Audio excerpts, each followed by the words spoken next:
jërëjëf honorable Cheikh Ahmed Tidiane Youm man nga ñëw jël kàddu. Fatma Mbodj mën nga waajal.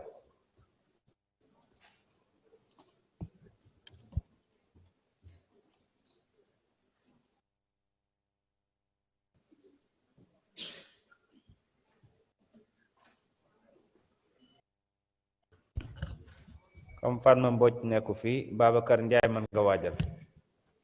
asalaamaaleykum wa rahmatullah maa ngi leen di nuyu monsieur le président maa ngi lay nuyu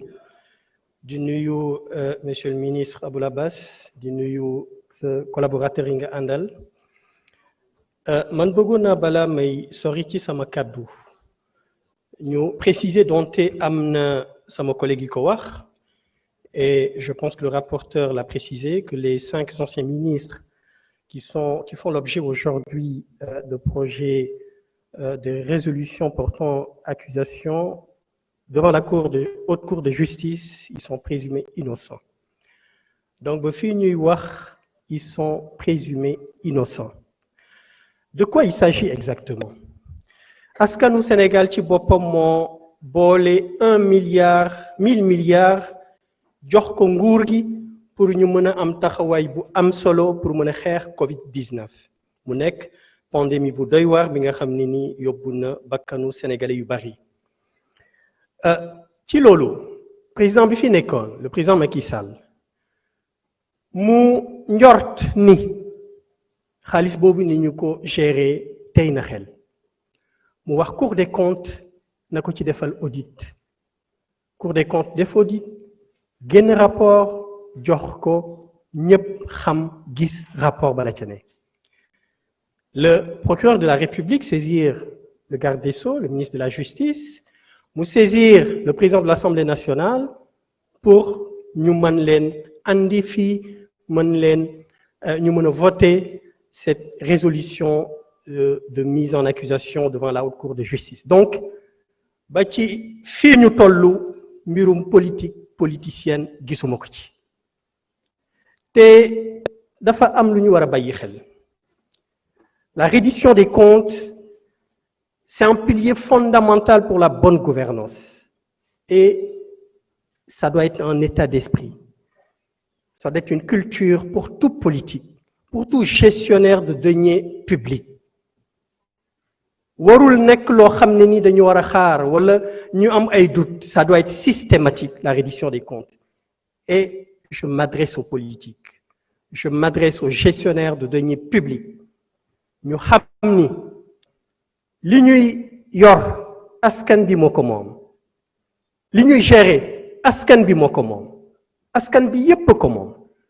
donc lépp loo xamante ni dañ ko ciy def dañu war a bàyyi xel askan bi lépp luñ ciy def dañu war a ñoom it bàyyi xel ne ëllëg danañu rendre compte suñu boroom loolu boo ko jiitalee doo def lu ñu lay woowe ëllëg waxuma yomal xiyaam waaye fii ci àdduna donc ça doit être une culture pour tous les politiques pour tous les gestionnaires de deniers publics il faut nécessairement que les politiques ñu bàyyiwaat seen xel seen bopp surtout ici au Sénégal askan bi dafa sonn lu leen sonal parce que politiciens yi ñoo leen sonal il faut le dire place bi ñu occupé ci askan bi ci société bi ëpp na place bi ñu occupé ci médias yi ëpp na il faut à un moment donné ñu xam ni moo leen fi bàyyi il faut à un moment donné ñu xam ni askan bi moo leen fal sunu borom moo jël ci wàllu nguur jox leen donc nañu bàyyi xel ni lépp lu ñu war a def ñu bàyyi xel askan bi donc lii xew tey fii ci Assemblée nationale c'est un signal très fort contre l'impunité. Plus personne n'est à l'abri. lépp lu ñu la mës a dénk askan bi moom ko danañu càmbar xool naka nga ko gérer bu ñu gisee ne na nga ko gérer jaaduwul yoon dañuy ñaan yoon dal ci sa kaw dëkk mënul développer ci luubal dëkk mënul développer ci impunité dëkk mënul développer ci maslaha il faut ñu jël suñu responsabilité Il faut faire bouger les lignes. Il faut changer les états d'esprit. Il faut que nous nous inculquons cette éthique pour la gestion des deniers publics. Il est temps. Bala may daaneel ci sama kàddu, Monsieur le Président.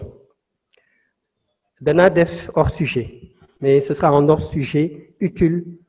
pour certains Sénégalais qui aujourd'hui peut-être soxla nañ ñu defal leen ko. Et dama yëkkati kàddu boobu bokk ko ak sama sœur honorable Yacine Samb. Samedi dernier, je devais aller avec elle à Saint-Louis pour rencontrer les pêcheurs de Guet Ndar. Elle était alitée, elle était malade, donc elle n'a pas pu se déplacer. J'y suis allé seul. J'ai rencontré les pêcheurs pendant 2 tours d'horloge, on a échangé. Ils m'ont fait part de leurs difficultés, des problématiques qu'ils rencontrent avec BP, des problématiques qu'ils rencontrent avec la brèche, avec le quai de pêche qui n'est pas agréé, l'absence d'un manko wax ci wolof effectivement. ñu wax ma jafe-jafe yi nga xam ne nii moom la ñuy rencontrer mu nekk bal la ñuy wax je pense mooy brèche bi bël bi di wax it jafe-jafe buñ ma waxaat mu nekk quai de pêche bi nga xam ne nii homologué wuñ ko ñu waxaat ma problème bi ñuy rencontrer ak BP foofu lay teg sama loxo mooy problématique bu Jatara ñoom avant BP di ñëw foofu dafa nekk benn ay xeer yoo xam ne nii ñoom foofu lañ doon nappee bi nga xam ne nii BP ñëw na di exploiter gaz bi nekk foofu ci xeer bi ñu teg fa benn structure boo xam ne nii ci ëpp gazier bi la bokk mënatuñ fa dem napp et BP jëloon engagement ne dina leen il va mettre en place des récifs artificiels pour ñu mën a continuer seen napp loolu c'est depuis 2019 BP defu ci dara le ministre Birame Souleye dem na fa en réunion au niveau de la gouvernance de Saint-Louis convoqué BP waxtaan ak ñoom BP jël ay engagement il y avait un suivi qui devait être fait tous les 3 mois je pense que monsieur le ministre et ses équipes commencé woon nañ ko def mais jusqu'à présent BP defu ci dara te li gën a doy waar ci loolu mool yi nga xam ne ni dañuy dem nappi foofu ci zone boobu les gardes-côtes mauritaniens dañ leen dañuy dal ci seen kaw di leen tirer keroog bi ma demee dañ ne woon ay duy ñetti duy yoo xam ne ni ñu mujj jàpp dañ leen doon tirer ba ñoom bi ñu duggee ci seen gaal yi ñu mën a jël récupérer duy yooyu te li ci gën a doy waar mooy garde-côte mauritanien yooyu ci territoire maritime sénégalais lañ leen di jàppee puisque BP moo leen di woo comme les garde-côtes sénégalais du ñu dem def loolu dañuy woo les garde-côtes mauritaniens ñu ñëw jàpp leen donc loolu mu nekk lu doy waar. Donc j'ai essayé d'appeler hier monsieur le ministre et je pense qu'il était pris avec le conseil des ministres jotuma ko ça m'aurait épargné cette intervention mais je pense qu'il est temps que ñu taxaw ci il est temps parce que ñooñu loolu la ñuy dundee amuñu leneen xamuñu leneen loolu ñu xam donc loolu ñuy dundee suñu leen jàppalewul ba ñu mën ci taxaw liggéey dund correctement dafay favoriser l'immigration clandestine te ñun ñëpp gis nañ immigration clandestine les conséquences mooy ñi dee ci biir géej gi donc loolu jar nañu bàyyi ci xel brèche bi aussi c'est le président Abdoulaye Wade moo ko defoon ngir defar waaye gis nañ conséquences yu doy waar yi brèche bi di andi plus de 400 pêcheurs saint-louisiens sont morts à la date d'aujourd'hui donc il est temps et de ce que j'ai compris pour defar ko correctement il faut à peu près 8 ou 10 milliards waxuma ne bariwul waaye dafa nekk loo xam ne nii il faut ñu taxaw ci jàppale leen il est temps que toutes ces problématiques soient prises en considération parce que pêche bi certains diront que je suis fasciné par la pêche certes peut-être waaye da di en tant que parlementaire suñ ma waxee problématique tant que demuma ci ba am benn jéego bi du ma wàññeeku loolu moo tax boobu ba léegi ma taxaw ci week-end bu nekk ma dem rencontrer pêcheurs yi xool lan mooy seen jafe-jafe am na problème des monofilaments li ma ciy wax loolu moo di la ministre des pêches et des infrastructures maritimes et portuaires def na jéego yu am solo faut le reconnaître fi may wax ak yéen mi ngi convoqué tous les représentants des pêcheurs à l'hôtel Savannah pour ñu waxtaanee muy lu ñuy tuddee les concertations sur la pêche artisanale donc mu nekk lu am solo ñu ngi koy encourager ci taxawaay boobu waaye daal li may la yóbbante Aboul Abbas moo di le ministre des pêches le ministre Birame Souleye na leen bàyyi xel bu jaree mu delluwaat Saint-Louis convoqué waat BP devant le gouverneur devant les pêcheurs ñu exécuter engagement yi ñu jëloon ñu def ko farata la te ñu bàyyi leen xel ci brèche bi wasalaamualeykum wa rahmatullah. Merci beaucoup. Honorable député Abakar Ndiaye.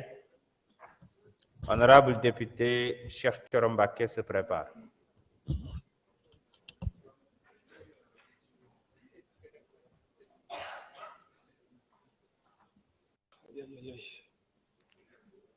Assalamu alaikum wa rahmatullah. Merci, Monsieur le Président. Merci, Monsieur le ministre Abass Fall.